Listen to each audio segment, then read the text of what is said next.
Jai Radha Madhava Kunja Bihari. Jai Radha Madhava Kunja Bihari. Jai Gopi Jana Vallabha Girivardhari. Jai Gopi Jana Vallabha Girivardhari. Sudanandana Vrajana Ranjana.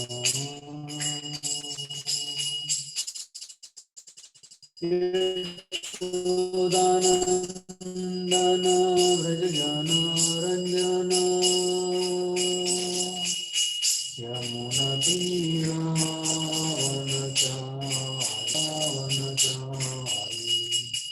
Jaya Radha Madhava Kunja Bihari. Hare Krishna Hare Krishna Krishna Krishna Hare Hare. Hare Rama Rama Rama Hare Hare. Hare Krishna Krishna Krishna Hare Hare. Hare Rama Rama Rama Rama Hare Hare. Hare Krishna Krishna Krishna Hare Hare. Hare Rama Rama Rama Hare Hare. Krishna Krishna Krishna Krishna Hare Hare. Hare Rama Rama Rama Hare Hare. Krishna Krishna Krishna Krishna Hare Hare. Hare Rama Rama Rama Hare Hare. Krishna Krishna Krishna Krishna Hare Hare. Hare Rama Rama Rama Hare Hare. Krishna Krishna Krishna Krishna Hare Hare. Hare Rama Ram Ram Hare Hare. Krishna Krishna Krishna Hare Hare. Hare Rama Rama Hare Hare. Hare Krishna Krishna Krishna Rama Hare.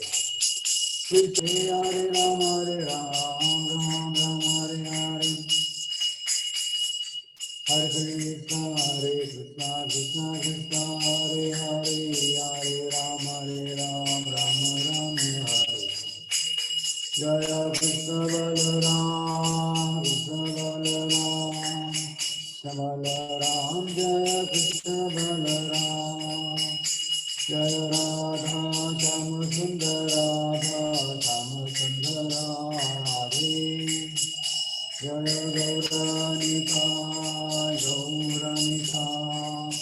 Gauranika Jaya Gauranika. Jai Gaur Hari Bol Hari Bol Hari Bol Hari Bol. Jaya Jaya Prabhupada Prabhupada.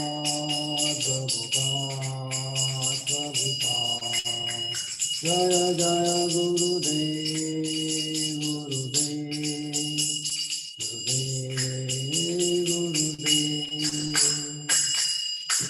Kalupam Harinam Sankirtan ki Jai Shmat Hans Prabhuji Pracharya Ashtotra Shata Krishna Kripa Murti Abhaichana Arvinda Bhaktivedanta Sanshrupat ki ISKCON BBD founder Shrupat ki Jai Nitai Gaur Bhemanandi. All glories to the Semi-Leotis, all glories to the Semi-Leotis, all glories to the Semi-Leotis, all glories to Sri Guru and Sri Gauranga. Om Namo Bhagavate Vasudevaya. Om Namo Bhagavate Vasudevaya. Om Namo Bhagavate Vasudevaya. Krishnaya Vasudevaya Devaki Nandanaya Cha Nanda Gopa Kumaraya Govindaya Namo Namaha. So Hare Krishna, this evening we are reading from Bhagavad Gita as it is, 6th chapter, Dhyan Yoga. The verse will be taking 8 and 9. jñāna-vijñāna-tṛptātmā kūṭa-stho vijitemdriyaḥ yukta ucyate yogī sama-loṣṭrāśma-kāñcanaḥ. jñāna-vijñāna-tṛptātmā kūṭa-stho vijitemdriyaḥ yukta ucyate yogī sama-loṣṭrāśma-kāñcanaḥ. jñāna-vijñāna-tṛptātmā kūṭa-stho vijitemdriyaḥ yukta ucyate yogī sama-loṣṭrāśma-kāñcanaḥ. Translation and purport by His Divine Grace Srila A.C. Bhaktivedanta Swami Prabhupada. Translation. A person is said to be established in self-realization and is called a yogi or mystic when he is fully satisfied by virtue of acquired knowledge and realization.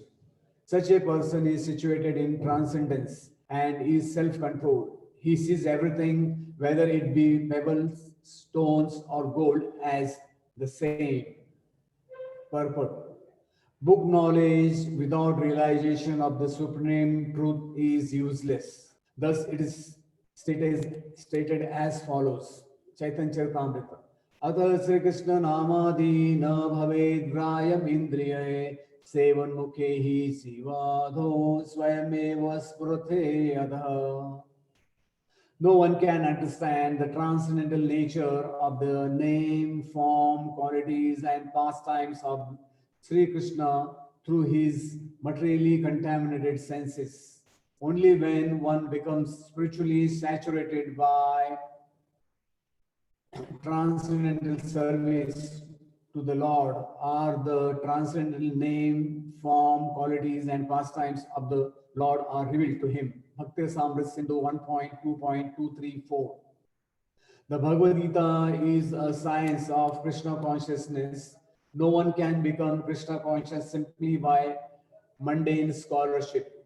One must be fortunate enough to associate with a person who is in pure consciousness, a Krishna of Krishna, because he is satisfied with pure devotional service. By realized knowledge, one becomes perfect.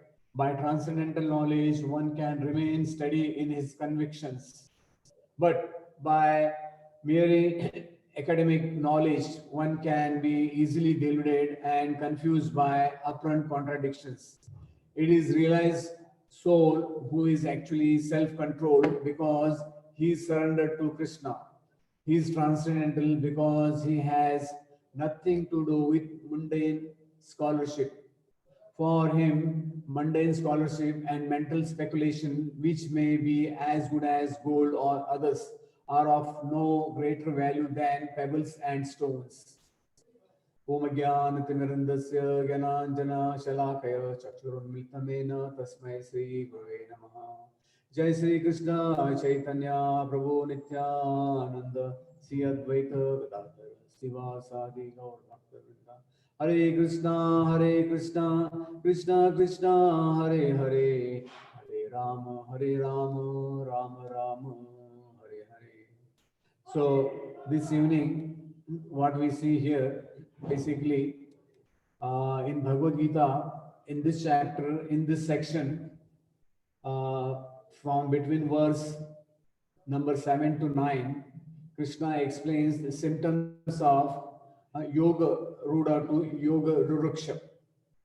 So now, here, basically, Krishna explains how one becomes completely indifferent to material existence by realized knowledge of super soul. So there are few verses in Bhagavad Gita which are similar to this verse, what today we are reading. So just we'll go briefly about these verses. In Bhagavad Gita 3.17, Krishna explains, Yas tva atmaratri eva syat atma-triptascha manava atmanne eva santushta tasya karyam na vidyate. For one who takes pleasure in the self, whose human life is one of self-realization and whose satisfied in the self only, fully satiated. For him there is no duty. Then Krishna explains in Bhagavad Gita 5.18, Vidya Vinaya Sampanne Brahmane Gavi Hasini Shuni Chaiva Supakecha Pandita Samadarshana. The humble sage, by virtue of true knowledge, sees with equal vision a learned and gentle Brahmana, a cow, an elephant, a dog, and a dog eater. That is outcast. Also in Bhagavad Gita 18.54, Krishna explains, Brahma Bhuta Prasannatma na sochati kaṅkṣati samasarveshu bhuteshu mad gatim labte param. One who is thus transcendently situated at once realizes the Supreme Brahman and becomes fully joyful. He never laments or desires to have anything. He is equally disposed towards every living entity. In that state, he attains pure devotional service unto me. So there are similar verses in Bhagavatam and Chaitanya Charitamrita. So now when we go through the purport here, what Prabhupada explains, that mundane scholarship is not enough. Prabhupada explains that book knowledge without realization of supreme truth is useless. So now today, in today's verse, Krishna explains jñāna-vijñāna-tṛptātmā. So basically we should know, now these three words, they are very important. Jnana, Vijnana and Tṛptātmā. So Jnana is the theoretical knowledge and Vijnana is realized knowledge. Jnana alone is not enough. Jnana and Vijnana are both equally important. And by hearing through our ears and contemplating, so that Jnana, it enters in our head. And when we apply it in our practical day-to-day life, so it enters our heart, then it becomes realized knowledge. So now just to give example, just by referring to one city map, we can't make out how the city is situated, or what things are located where. Like today's world, we have some taxis in India, in metro cities. So the driver has one app, and whichever place he wants to go, so the app will guide him through that destination. So that is a realized knowledge. Just having that mobile and app will not help. Similarly, medical prescription, if I just get the medicine and if I don't take the doses according to the doctor's prescription, so that too will not help.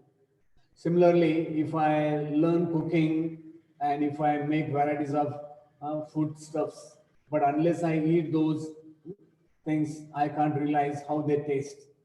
So similarly, we can give a good number of examples. Like if you bring one computer or a machine, so first we have to go to the manual. So then only we can know how the machine is to be operated. So, but what we see in material world, what Prabhupada explains, mundane knowledge is not enough.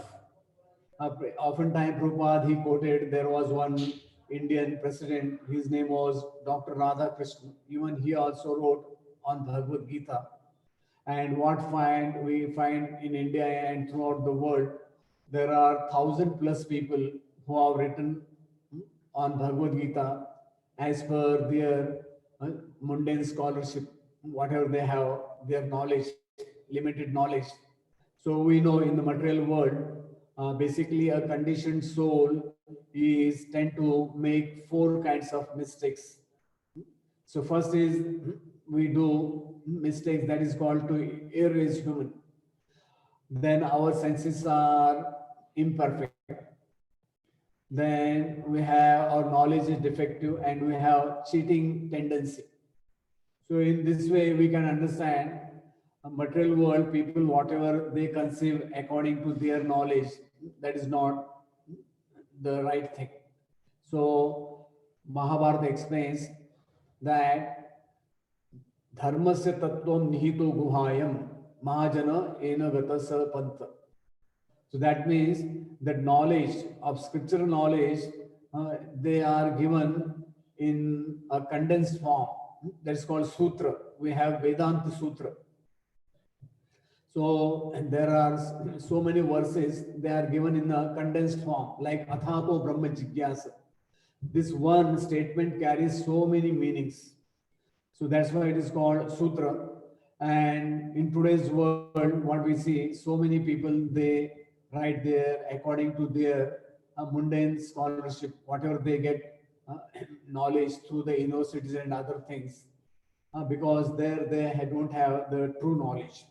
Like one time when Prabhupada was in Moscow, so he visited one professor by name Kūṭa-stho, and Prabhupada, he asked him, yes, uh, can you tell me something about, is there life after this life? Do you believe in next life?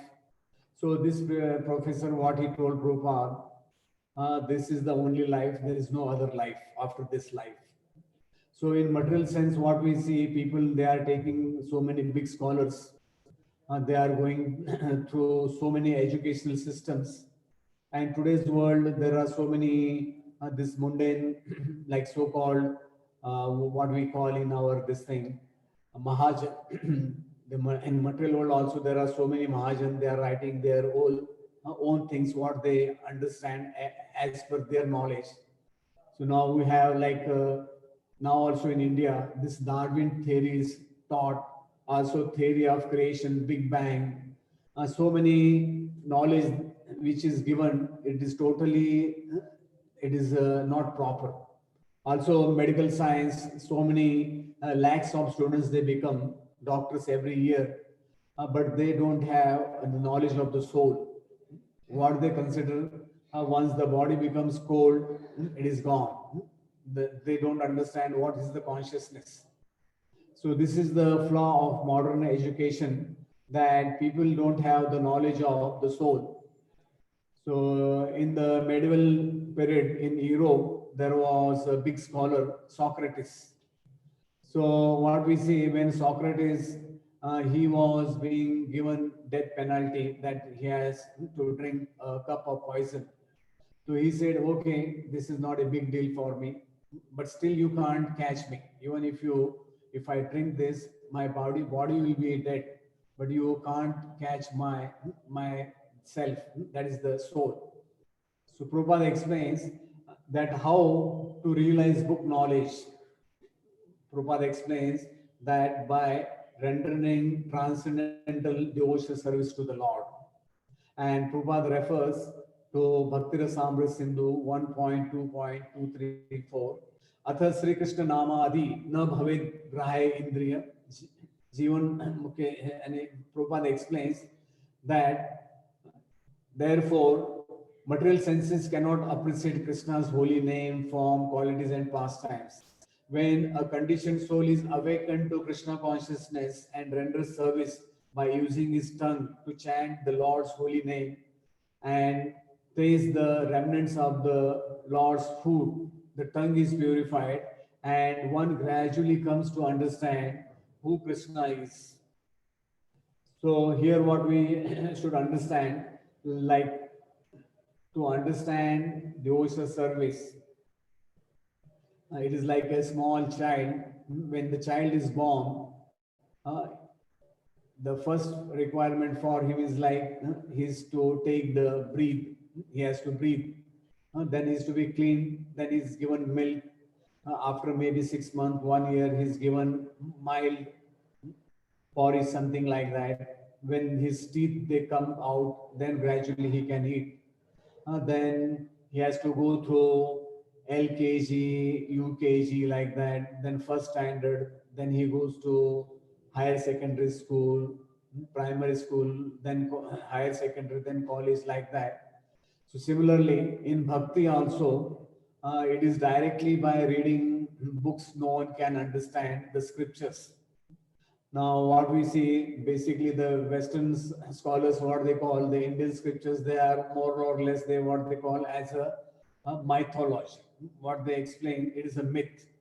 But now, if you take, for example, how Mahabharata can be a myth, where there are names of more than 1 lakh people mentioned. First of all, one should have that knowledge of such and such people. So in materialistic sense, in today people, they what they understand, what they speak, what they consider is the truth, and they make themselves to be the authorities. That is the wrong thing. But we should know that transcendental knowledge, it comes through parampara. Krishna explains evam parampara prapta. Also, Rupa Goswami explains in Nectar of Devotion another similar verse.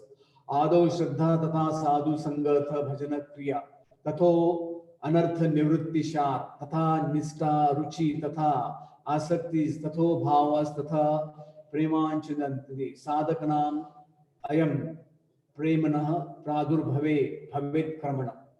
So what Rupa Goswami explains, that in the beginning one must have a preliminary desire for self-realization. This will bring one to the stage of trying to associate with persons who are spiritually elevated. In the next stage, one becomes initiated by an elevated spiritual master. And under his instruction, the neophyte devotee begins the process of devotional service.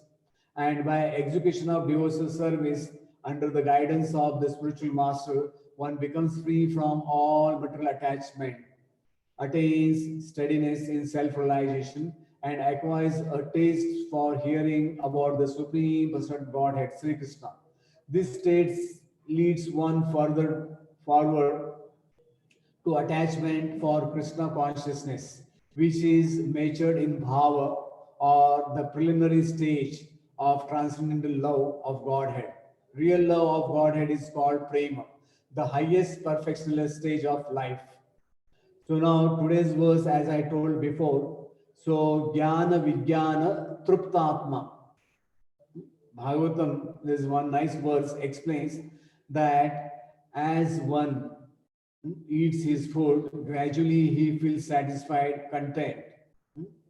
So similarly, tṛptātmā means one is content. Atma Ramasya Munyo. There is one nice verse in the Srimad Bhagavatam. So one who is self-satisfied, that person is called Atma Ram.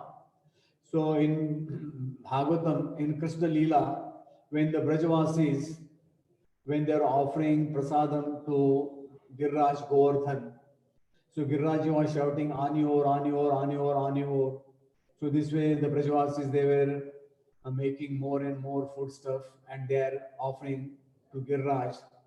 But a time came, the Brajavasis, they explained that Giriraj was not feeling satisfied. So Balramji, what he did, he took one tulsi plant and he just put in the mouth of Giriraj. So Giriraj, so he felt content. There was a big belching sound, and he said, "Tṛpṭosmi, jñāna-vijñāna-tṛptātmā." Now, Tṛptātmā means one who is content. In material world, it is very difficult in today's world people to be content. And what we see, although the Brajavasis, they don't have jnana, technical knowledge of that Krishna is Supreme Personal Godhead, but they are attracted to Krishna, and Krishna is center for them in every aspect. Like there was one Brajavasi, his name was Raskhan. What he explains, that the gopis, they are the topmost self-contained devotees. What he explains, that their life is centered in glorifying Krishna. So Prabhupada further explains, Bhagavad Gita is the science of Krishna consciousness. How one becomes Krishna conscious, what Prabhupada explains, not just by mundane scholarship, one must be fortunate enough to associate with a person who is in pure consciousness. What Prabhupada explains, that Krishna conscious person is a realized soul, that is a Tṛptātmā. He is satisfied with devotional service. Therefore, his realized knowledge, vijñāna, knowledge, by the grace of Krishna, he has that knowledge. So if we go through Bhagavatam, so there are pastimes of Pandavas, Parikshit Maharaj, Rishabdev, Bharat Maharaj, Ambrish Maharaj, King Yayati. So many examples we have, and what we see, ultimately they all renounced their kingdom because they were content and they were looking for a higher goal. So the scriptures, what they explains, Panchasha Ordam Vanam Raje, that after 50 years one has to leave the home and look for his next highest destination. So also there is one this thing pastime of Srila Prabhupada, like in his last days in 1977. So one time Prabhupada, he was in his room and one of his god brother, he came and he asked Prabhupada, do you have any last desire? And what Prabhupada responded, koi ichha nahi hai. I don't have any desire. And what Prabhupada, he told him that yes, this holy name is medicine for me, this holy chanting of holy name, and the kirtan what they are doing, that is my food, that is food for me. So in scriptures there are so many examples about Truptatma. In Puranas there is one nice story about King Indra. One time he was passing from in the sky in his celestial plane, and he saw one Rishi Muni. He was wetting himself in the rain. He was standing below a tree. So Indra, what he thought, okay, maybe I can construct a small cottage for this sage. Indra came all the way down. So that Muni, his name was Lomash Muni. And Indra, he asked him, can I build a cottage for you? So Lomash Muni said, no, I am content. I don't need help. Thanks for your concern. So it is mentioned that Lomash Muni had such a long lifespan that each day of Brahma, actually Lomash in Sanskrit means hairy. So he had so many hairs on the body that in one day of Brahma, one hair is to fall down from his body. So now we can imagine the lifespan of a Lomash Muni is maybe comparatively more than Brahma, because we have, as per this calculation, Vedic calculation, we have 3.5 million hairs on complete body. And we see also Indra has so many pastimes in Bhagavatam, many other Puranas. Indra is never content. So he is always fearful that somebody may take his post. So there are so many pastimes in Bhagavatam where what we see, Indra is doing some mischief to decide the people like Nar-Narayan, King Pruthu and all. So what we can understand, although Indra has such a big post, but he is not content. So there is one story in the Puranas. One time, one beggar came to Narad Muni and he asked, yes, offer me some alms. So Narada, what he said, you go to the demigod treasurer. His name is Kuber. So Kuber will give you something. So on the recommendation of Narad Muni, this beggar all the way went to Kubera, and when he knocked at his door, so Kubera, he came out and he put some golden coins in the begging bowl. Actually, that beggar's begging bowl was that skull. It was a human skull. So the moment he put some golden coins, they got disappeared. So there is a saying in the scriptures that unless the guest is satisfied, you have to keep offering him whatever he needs.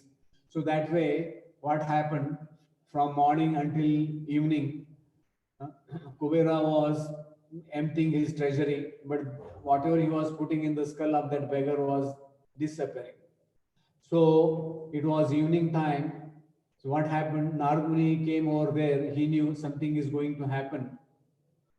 So when Narad arrived there, so Narad, he asked, yes, what is going on? So Kubera, he told, you have sent such a person, he never gets content. What to do? So Narad, he took that skull and he showed there was one hole in that. And what Narad, he told, in material world, the greed is so much that a person never becomes content. Like in the Bhagavatam, it is mentioned, like in the 9th canto, when Bali Maharaj, in his yajna, Vamandev came, So Bali Maharaj, he told Vaman Dev that I am the king of all 14 planet system. You ask me anything, I can give you. Everything is at my command. But Vaman Dev, he asked only for 3 feet of land. And what he told, that a person whose indriyas, his senses are not controlled, such a person, even if he gets everything in this world, he will never be content. So there is one poem written by a poet, what he explains, that you make this sky into paper, the ocean into ink, and the trees into papers. The sky will be covered up by writing, and the ocean, which is made into ink, it will dry up. The trees which are made into pen, they will break down, but one will never become content.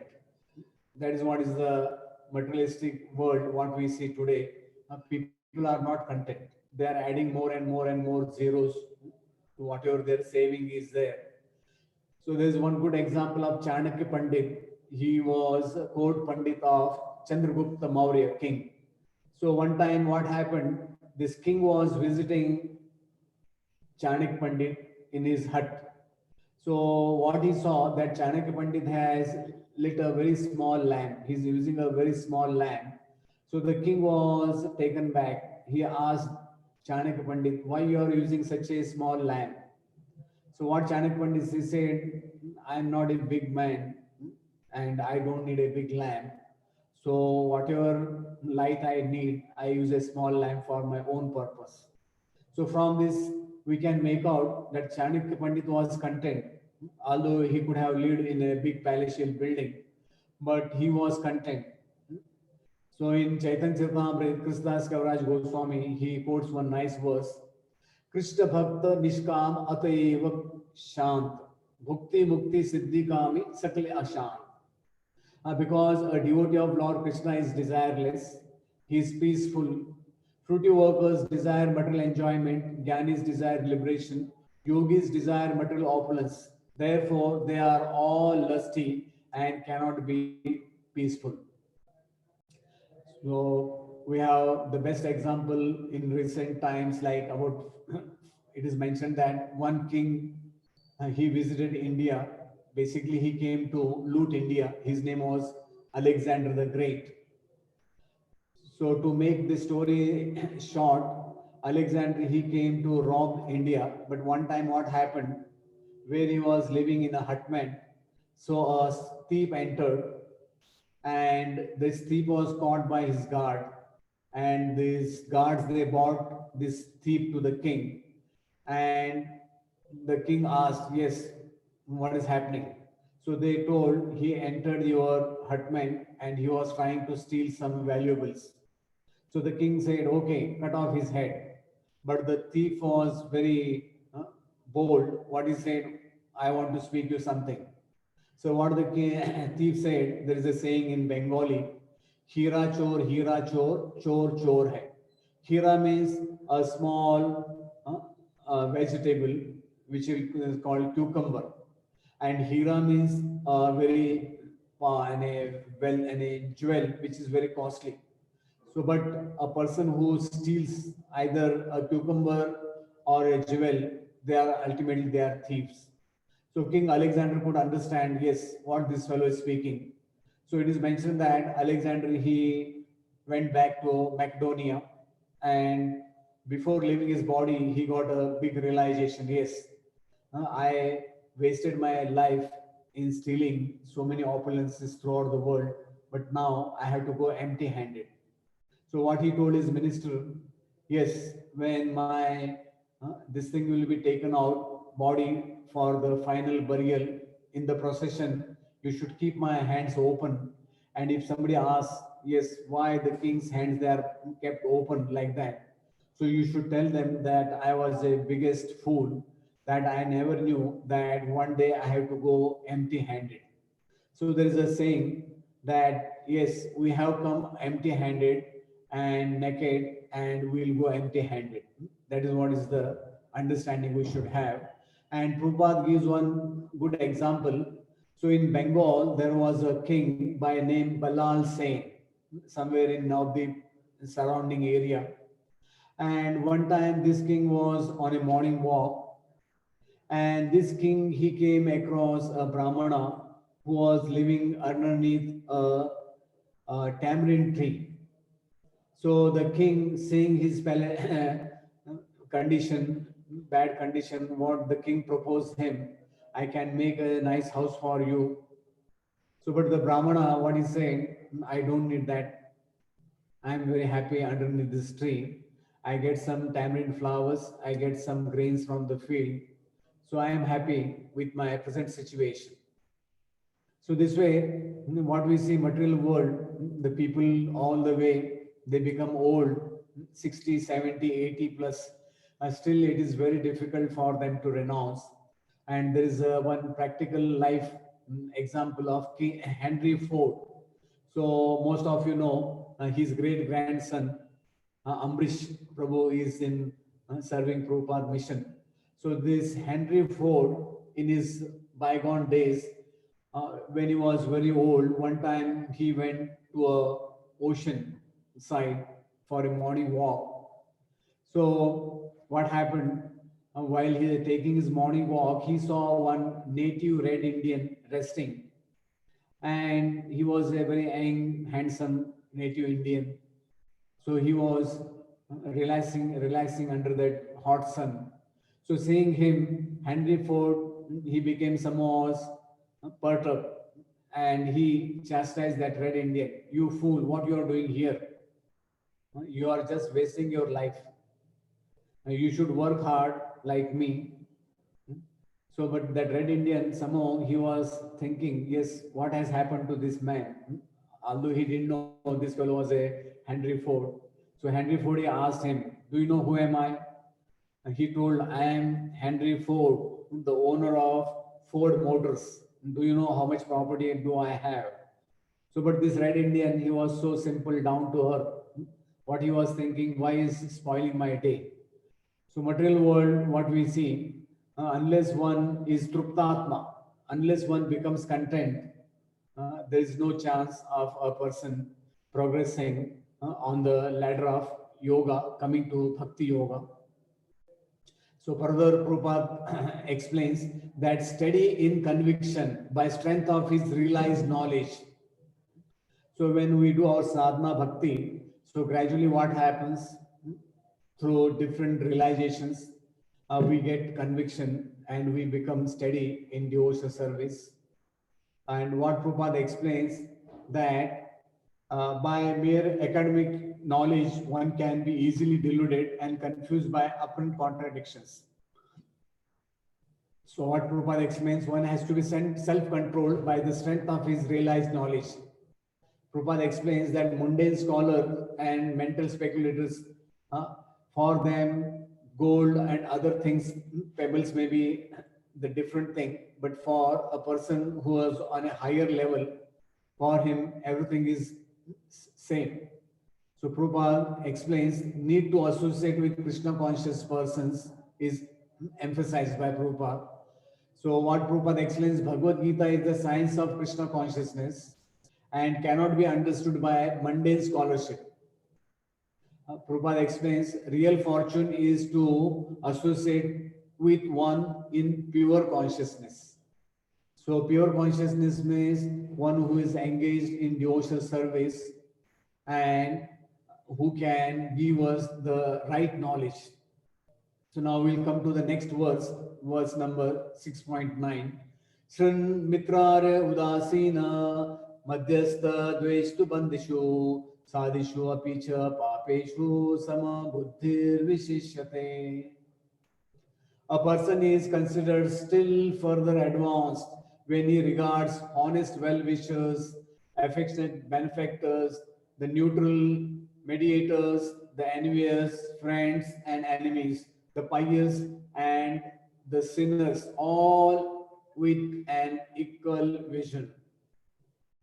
So here what it is mentioned, so Krishna gives a list of different kinds of people, and here what we see, this verse describes the most advanced stage of a yoga ruda platform.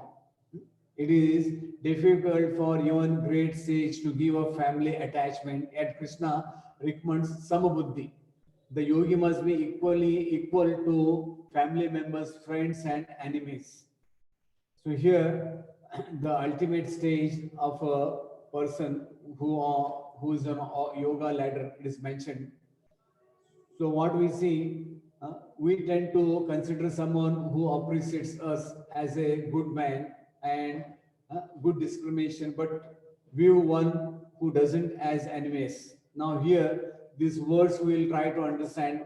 So Krishna has quoted suhṛn, means well-wisher.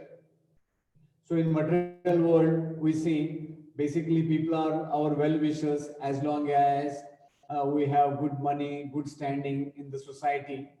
So all are our well-wishers. Like the gopis, they give example, like as long as the tree gives fruits, the birds are there. The moment the fruits are gone, fruits are finished, so no bird will visit that tree.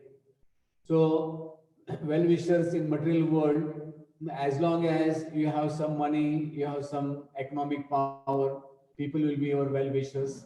Otherwise, they don't care for you. Then Mitra is a benefactor. So Mitra means like he's a friend. So he is always a benefactor, means well-wisher. So he has a soft corner for us. That's why he is called Mitra. So basically, means more or less is a friend. Then further it is mentioned, Ari means a killer. Now, how can one be having an equal vision for a killer? One is a killer. Then further it mentions that Udāsīna refers to one who is neutral. So now in material world, what we see, some people basically in today's world, like people are very much advanced. If two persons are fighting, so people will take video clip, but they will not intervene. So that way they want to remain neutral. So that is what is the nonsense in today's world. People, what they think is why we should intervene. So that neutral Udāsīna means one who neither helpful, he is just neutral, he is just observing.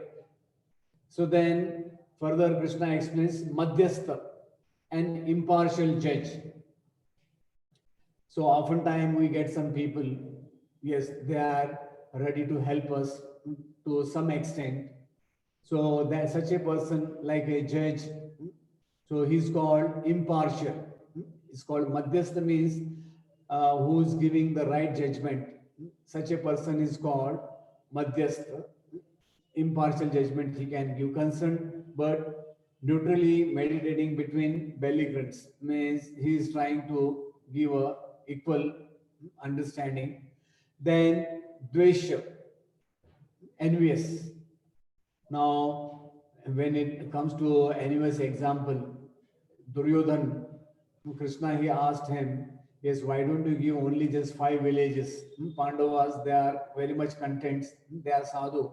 If you give them just 5 villages, they will be content. But Duryodhan was such an envious person. What he said, I can't give even a small dot of land. So then ultimately Krishna explains bandhu. Again here, this is bandhu and suhṛt, more or less, they are like well-wisher. So material world, like wherever we are staying in some society or any housing society or any place, so usually people staying around us, they are considered to be well-wishers. Now what we see in Vrindavan, the 6 Goswamis, they in Goswami's prayers, there is one Astakam. So in that, Srinivasa Acharya mentions Dhira Dhira Janapriyo.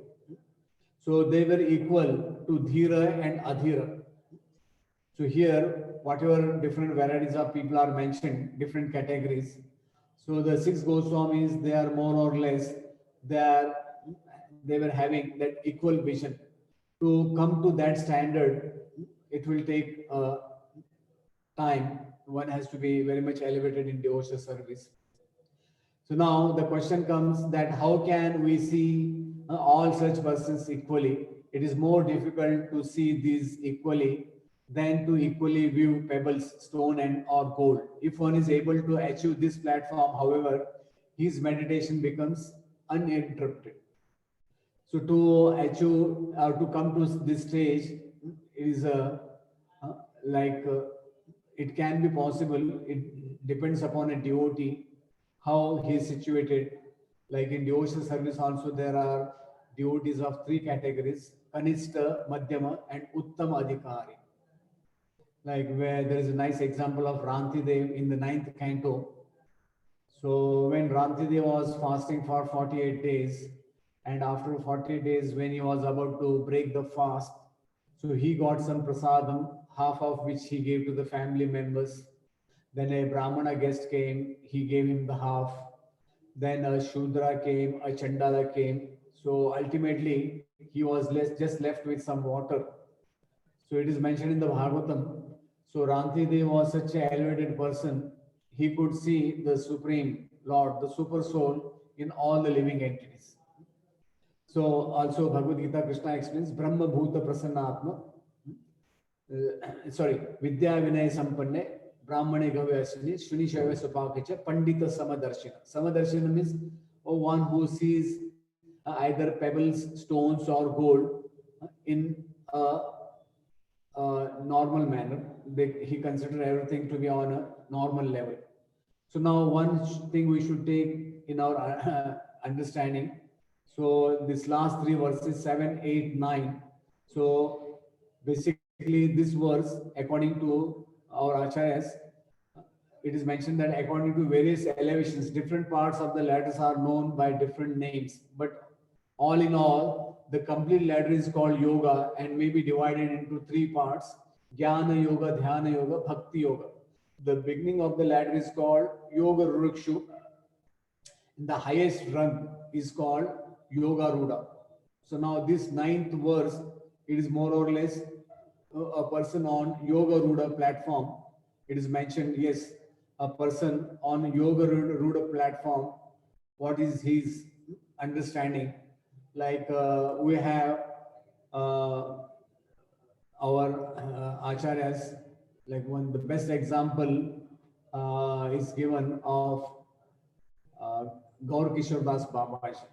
So it is mentioned that Gaur Kishore Das Babaji, so he always, oftentimes he avoided all these mundane people, and oftentimes it is mentioned that if some kids, he threw some stones or pebbles at him, so he used to just say, yes, I'll complain to Mother Yashoda.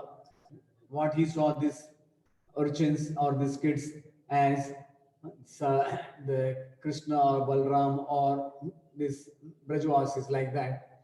So to come to that platform, it will take time for a person who is not doing devotional service.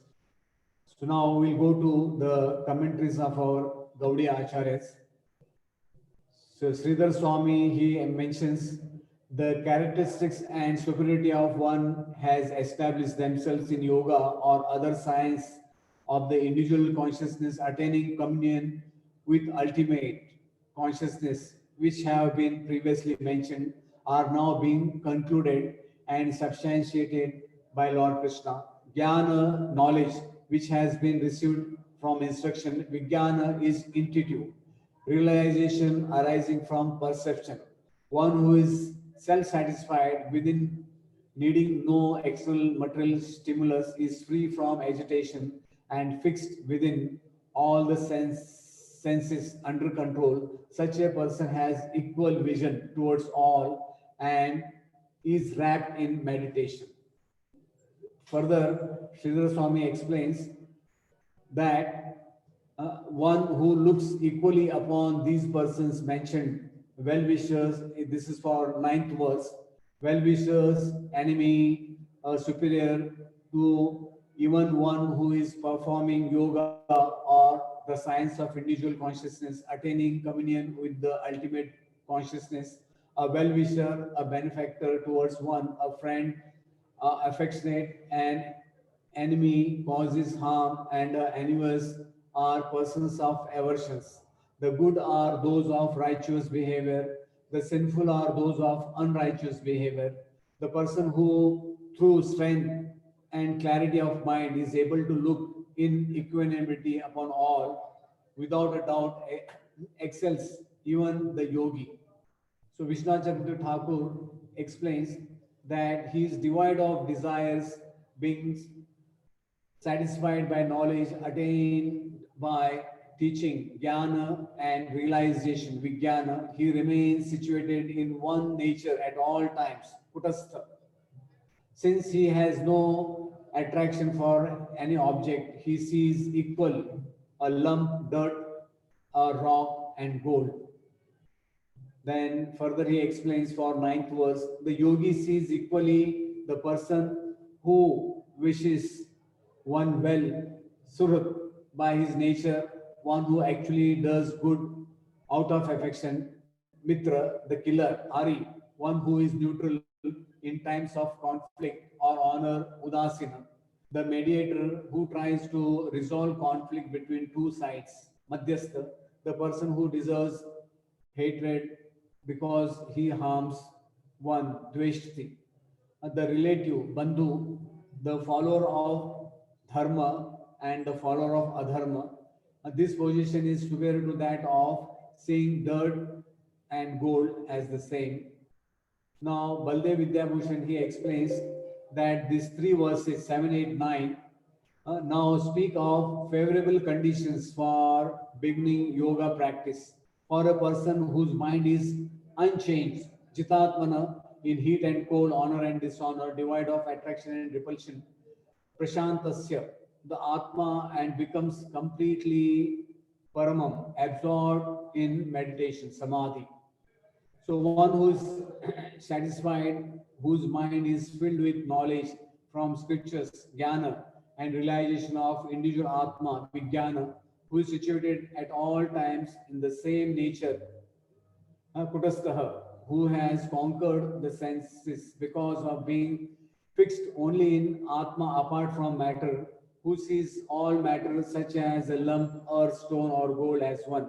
Such a yogi who is engaged in nishkama karma, yukta, is called a person fit to practice the yoga.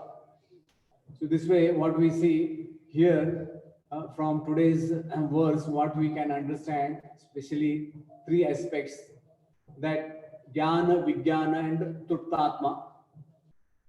So Krishna has given understanding on this. So now we'll have about 2 minutes video. So here, what we see, there is one yogi who is completely content, satisfied, and there is another new beginner. He comes and he challenges him, and his knowledge is imperfect. So we'll have a look at this video.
So what we saw was one is yogi, one is tṛptātmā, another is just vimudatma.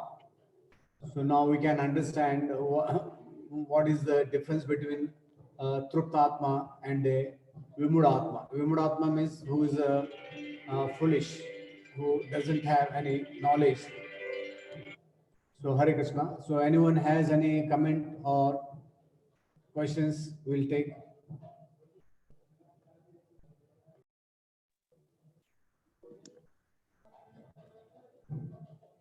Hare Krishna, so please unmute if you want to ask some question or make some comment.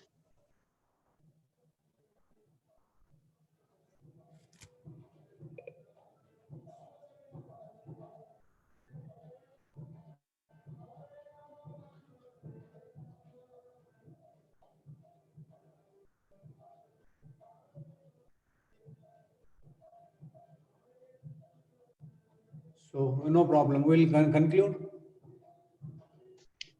Thank you, Prabhu. Thank you very much, Prabhu. Hare Krishna. Srila Prabhupada ki jai. Jai.